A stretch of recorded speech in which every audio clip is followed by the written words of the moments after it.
Are you ready for the truth? Bring it on! In this present crisis, government is not the solution to our problem.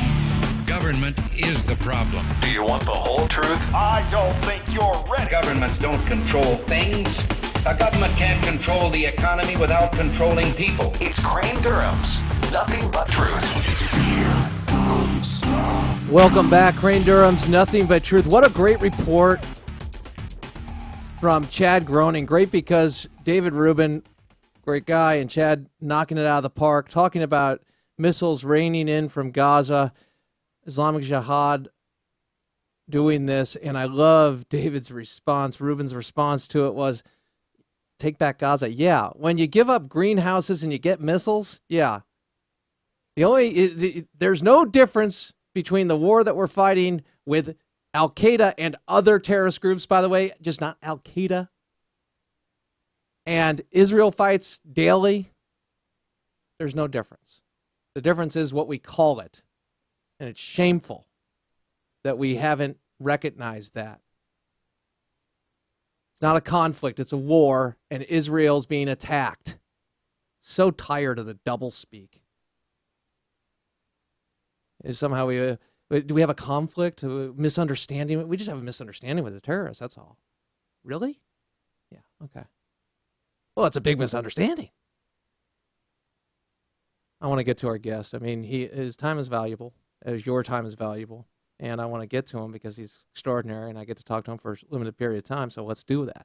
Dr. James S. Robbins, he's the author of Native Americans, Patriotism, Exceptionalism, and the New American Identity, and a member of USA Today's Board of Contributors.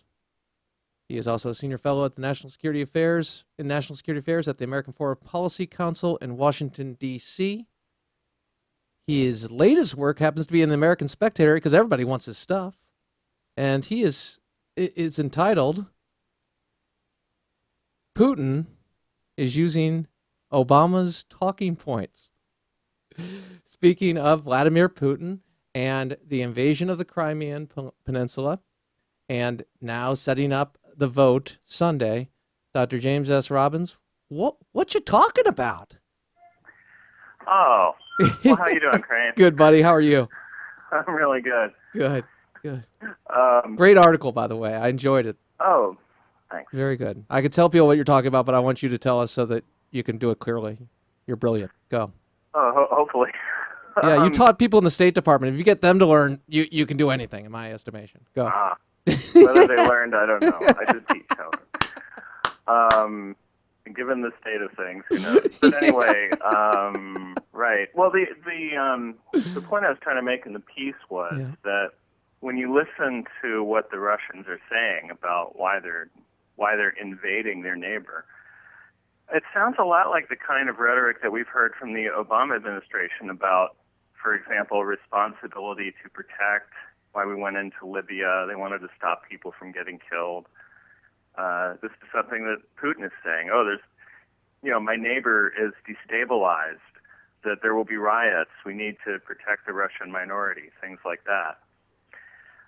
Well, if there are riots there, they will be Russian fomented riots, I'm sure.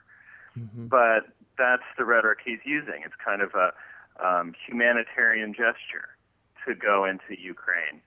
The people of the Crimea with the referendum, voting as they will Sunday, I am certain, because there's no way this vote won't go against them. They will vote to join Russia, join the Russian Federation. And it's like when President Obama supported a referendum that split the country of Sudan into two pieces, which is probably a good idea. I'm not against that. But it's that the Russians can use the same rhetoric. Well, if the South Sudanese wanted their own thing, well, maybe the people of the Crimea want their own thing. So we can, support it on that basis. And the third part is when we talk about Syria and the Assad regime and how the ruler there is illegitimate and he has to go. Well, this is exactly what Moscow is saying about the current government in Ukraine, in Kiev. They're saying, we don't recognize that government. It's illegitimate. It has to go. And I fully believe that in the next few weeks, if not sooner, they're going to make moves to do that. They're going to try to replace the government in Ukraine proper with the previous government, which they support. Tell me, is this what happens when there's a vacuum created in the message of what we stand for? When we merely talk about not mutual respect and we don't advocate for freedom, individual freedom, and we embrace people and organizations like the Muslim Brotherhood. Is this what happens when we don't stand up and define what we believe in as leader of the free world, specifically President Obama since 2009? Yeah, I think that's part of it. Part of it is not standing for freedom. And, of course, the administration would disagree, but I think they define freedom a little differently than you and I would. How do they define freedom? I think they would define freedom as, you have an election and whatever happens, happens. So if the Egyptian people elect the Muslim Brotherhood to power and then the Brotherhood starts clamping down on speech, clamping down on women, clamping down on freedom of religion, oppressing religious minorities, and, so forth. They say, well, the people have spoken. So that's, it's a more radical version of democracy, whereas you and I, who are, with the Founding Fathers, believe in a Republican form of democracy, say that, no, you can't do that because basic rights have to be guaranteed. That's real freedom, is guaranteeing all these rights regardless of an election outcome. So in that respect, yes, I think that the administration has not really stood up for freedom. And then the second part of it is whether or not we stand up for freedom, we're weak. The administration comes across as very weak. So whatever we stand for, we can't impose it or enforce it or defend it around the world because we just have a weak leader in power and he won't do anything. James, I want to play for you excerpts from what President Obama said yesterday with the interim prime minister from the Ukraine, Yatsenyuk. And I could say that 5 times fast, by the way. Worked on it all day. So these were just some interesting statements of where we are and what we're looking to do.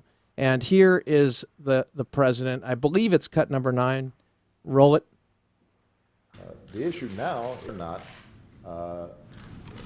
Russia is able to militarily dominate a region of somebody else's country, engineer a slapdash referendum, and ignore not only the Ukrainian Constitution, but a Ukrainian government that includes parties that are historically in opposition with each other, including, by the way, the party of the previous president. So we will not recognize, certainly, any referendum that goes forward. My hope is that as a consequence of diplomatic efforts over the next several days, that there will be a rethinking of the process that's been put forward. We have already put in place the architecture for us to apply financial and economic consequences to actions that are taken. But our strong preference is to resolve this diplomatically. Now, when you hear the president say that, he's saying the right things, but my question to you is, do you think the president understands what he has stated there in the sense of words being not merely words? Jim? I mean, I think the president wants to do something about all this. He says that we won't recognize the outcome of the referendum on Sunday, which I think is a good idea. And what does that mean? Well, it means diplomatically that we would not recognize an independent Crimea separate from Ukraine, or that we would not recognize Crimea as part of the Russian Federation, which both the Crimean parliament and the Russian parliament have both voted on and said that that's going to happen. So presumably as soon as the referendum results are in, and by the way, that whole thing is rigged. So Right. we know Go ahead, explain that real quick. Well, there are two ways it's rigged. One way is they've outlawed opposition parties that might mount some kind of an defense against this thing. So, I mean, so that's, if your opposition is outlawed, there's not much they can do. And the second thing is, the question on the ballot, on the referendum is, should Crimea join the Russian Federation immediately or later? Those are your only two options on the ballot. It's not should we or shouldn't we. It's do we do it now or do we wait? So, come on. Who put together that ballot question? Yeah, well, heads we win, tails you lose. So yeah. Well, it's not, again, but it goes back to what you said originally, which is the idea of elections and respecting elections, but not really understanding what Kerensky put as the town hall test and respecting that and individual liberty and what our founding fathers understood of why we are a constitutional republic as opposed to a mere democracy. And a side note to the Muslim Brotherhood, I mean, they've given us their blueprint in 1981 or 79. They told us the project, told us everything they're going to do and how they're going to do it, and they did it. So not a fan of history, even short term. So 20th century, I know, but nevertheless, it would be good for our administration to be familiar with what they stood for in the sense of the Muslim Brotherhood. That said, here the president went further and articulated what he thinks of consequences and how in this day and age, we just don't do this. Roll it. This idea that somehow the Ukrainian people are forced to choose between good relations with the West or good relations with Russia, ties with the West or economic ties with Russia, is the kind of zero-sum formulation that in the 21st century with a highly integrated global economy doesn't make any sense and is not in the interests of the Ukrainian people. I actually think in the end it's not in the interests of Russia either. Russia should be thinking about how can it work with Ukraine to further strengthen its economic ties and trade and exchanges with Europe. That'll make Russia stronger, not weaker. But obviously Mr. Putin has some different ideas at this point. Okay. Now, Jim, if you were in the press pool and by some miraculous moment the president just said, I want to find out what you think about this, Dr. Robbins. Help me out here. What do you think? Do you agree with me? I agree that it shouldn't be that choice, but that's kind of irrelevant now. Putin it's not about really that choice. It's really about power. Is the Ukraine government going to be one that's more leaning towards us and allied with us, or is the government going to be leaning towards Russia? It's not about their economy. It's about, will Putin have his puppet in power in Ukraine or not?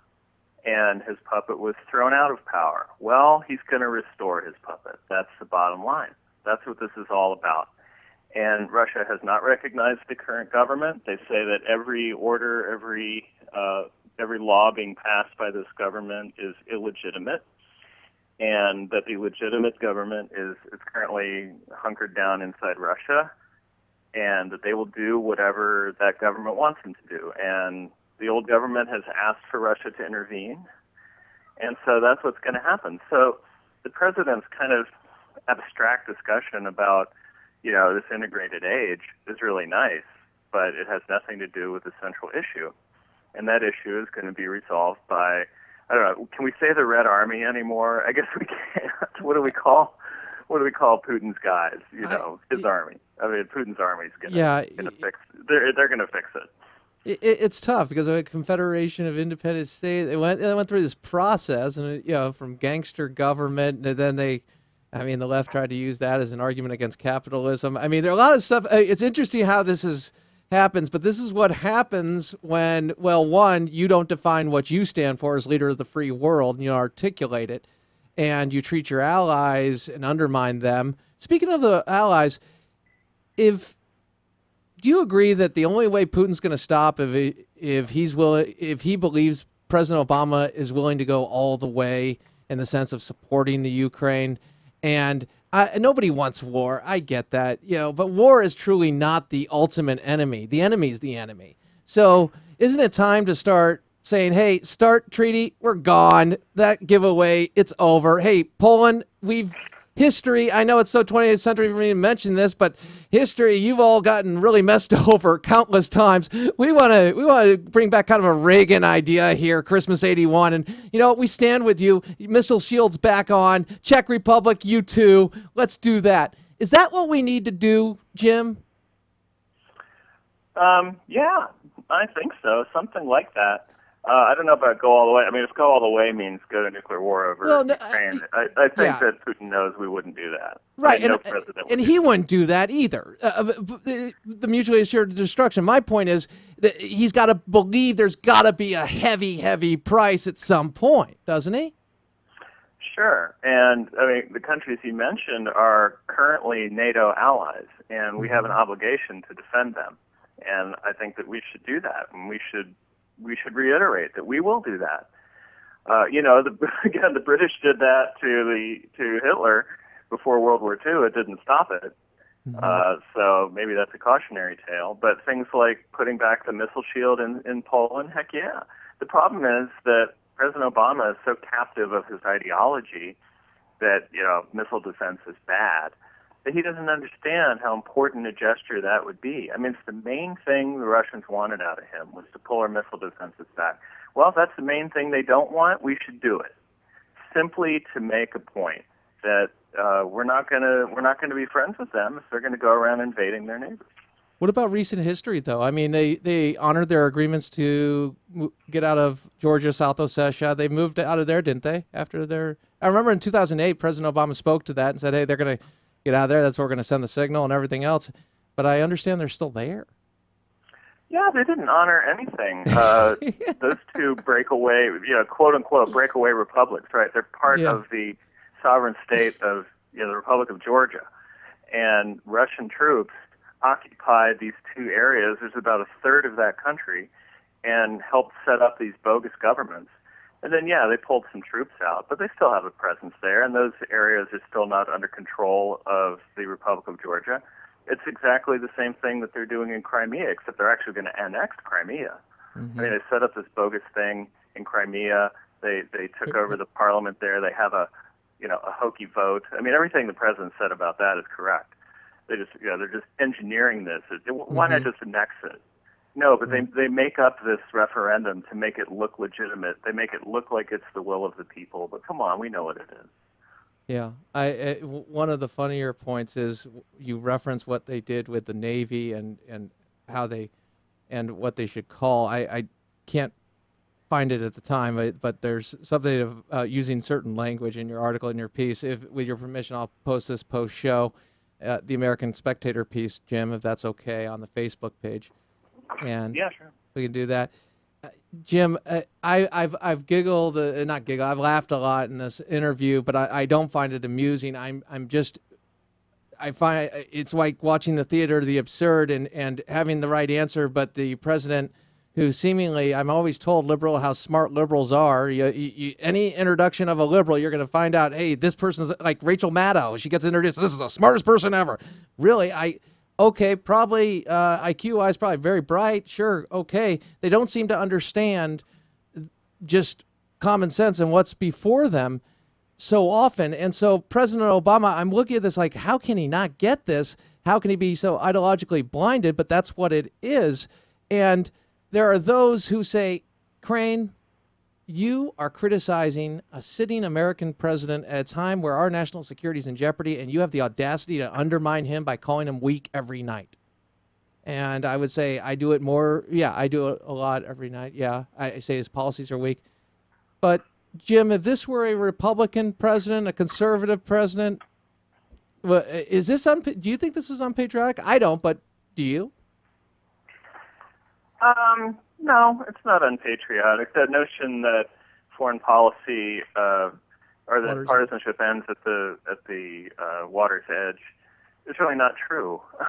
Look back through our history. Look at all the heat Reagan took for supporting the Contras in Nicaragua. From our Secretary of State. Who ultimately won. Yeah. I mean, just look at all, and Bill Clinton came under criticism, both the George Bushes came under criticism. This is something that happens, and it's valid, because if your guy is screwing up, it's great to support him, but you also got to point it out. He's screwing up, and he has been, and we've been making this critique since day one, that if you're weak, eventually you're going to pay for it, and so now bad things are happening. If this goes unchallenged, and again, I don't know what we can do to help the Ukrainian people. I think they're pretty much sunk, actually. You do? But if it goes yeah, I really think it's not going to turn out well for them. And but we have to do something. I mean, we have to challenge it, not acquiesce to it, because then what will China do? What will North Korea do? What will Iran do? What will what will the terrorists do? Or any rogue state. What will Venezuela do? Everyone's looking at this and say, wow, if Obama backs down, if the Americans cave on this, then it's open season. What does history tell us? Real quick, what does history tell us about what happens when we don't stand up for freedom and allow this type of behavior? Well, it gets worse. I mean, World War II happened because free people didn't stand up to tyranny soon enough, whether it was the Japanese or the Germans or even Stalin. So bad things happen. And I don't think a world war will happen because of Ukraine, but it will certainly destabilize the world, and things add up. Eventually what will it be? China invades Taiwan, Iran gets a nuclear weapon and nukes Israel. I mean, what will it be? It'll be something. If something's going to light this off, it probably won't be Ukraine, but it may be the next thing. Dr. James S. Robbins, on that note, we appreciate your candor and you bringing us your expert opinion, as well as just bringing the truth. Even if it's unpleasant, that's what you have to do. Loving is not lying. That's for darn sure. We got to tell the truth. Hey, buddy, have a great weekend. Thanks for being with us. Great piece. Thanks, Graham. Take care. Bye. All right, now... There's so much more I wanted to get to, but I can't because we're out of time. But I just want to say this. God knows you. God loves you. He created you. He loves you wherever you're at. And you're worth it. You are worth it. He has a plan for you. Live with honor in your life, compassion in your heart. Remember to always keep the faith in Jesus Christ. Thank you so much. Please go to the Facebook. Please feel free to comment. I'm going to post all the things I said that I was going to post. I'm going to do it after the show. Thank you for your prayers for the sniffles. It has worked, of course. Nothing more powerful than prayer. Praying to Rome's nothing but truth. AFR Talk. Thank you.